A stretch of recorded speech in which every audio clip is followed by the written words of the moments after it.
kehilangan Insinyur Soekarno.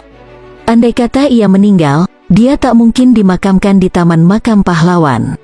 Orang yang berhak dimakamkan di sana ialah orang yang banyak berjasa dan meninggal dalam tugas untuk negara. Inti pernyataan Ali Murtopo bahwa Soekarno sedang dalam tahanan dan tidak mempunyai jabatan lagi. Tidak disangka-sangka, pemerintah memutuskan jenazah Soekarno disemayamkan di Wisma Yaso. Ibu Fatmawati sungguh marah dan kecewa dengan campur tangan pemerintah. Tidak ada cerita. Ini rumahnya. Batin Fatma terguncang. Ia amat terpukul dan tercampak ke sudut yang paling sunyi. Air matanya menetes. Fatma masih mencintai Soekarno. Ia berharap lelaki itu hanya mencintai dirinya. Semua ini tercermin dari sikapnya yang memohon agar Bung Karno dapat disemayamkan di rumahnya di Jalan Sriwijaya Kebayoran Baru. Namun pemerintah menolak permintaan itu. Fatma yang teguh pendiriannya karena tidak akan datang ke Wisma Yaso, yaitu rumah Ratnasari Dewi, hanya bisa mengirim karangan bunga. Sebuah tulisan tangan Fatma berbunyi, "Cintamu menjiwai rakyat. Cinta Fat."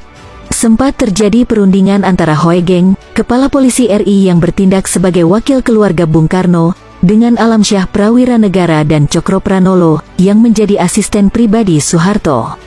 Tercium aroma politis yang kuat.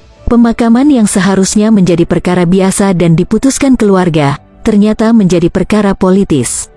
Sejak awal, Bung Karno menginginkan dimakamkan di Bogor. Namun Soeharto memutuskan untuk memakamkan di Blitar, dengan alasan dekat dengan Ibunda Soekarno.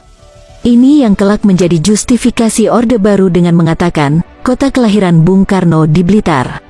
Alasan sesungguhnya, Soeharto, jika Bogor menjadi makam seorang Soekarno, maka tempat ziarah itu terlalu dekat dengan Jakarta.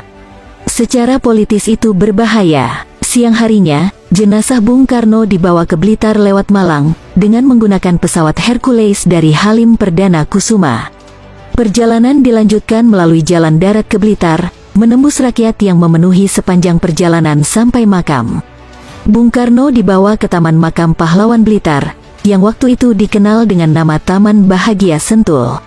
Peti jenazah Bung Karno dimasukkan ke liang kubur yang ternyata digali sangat dalam, lebih dalam dari liang-liang kubur biasanya. Mungkin pemerintah Orde Baru takut jenazah seorang Soekarno akan bangkit lagi kalau liang kuburnya dangkal. Pertama diturunkan, peti tidak bisa mencapai dasar karena tali yang biasanya digunakan mengerek kurang panjang. Maka peti diangkat lagi dan tali pengereknya disambung. Diulangi sampai 2 kali menyambung tali.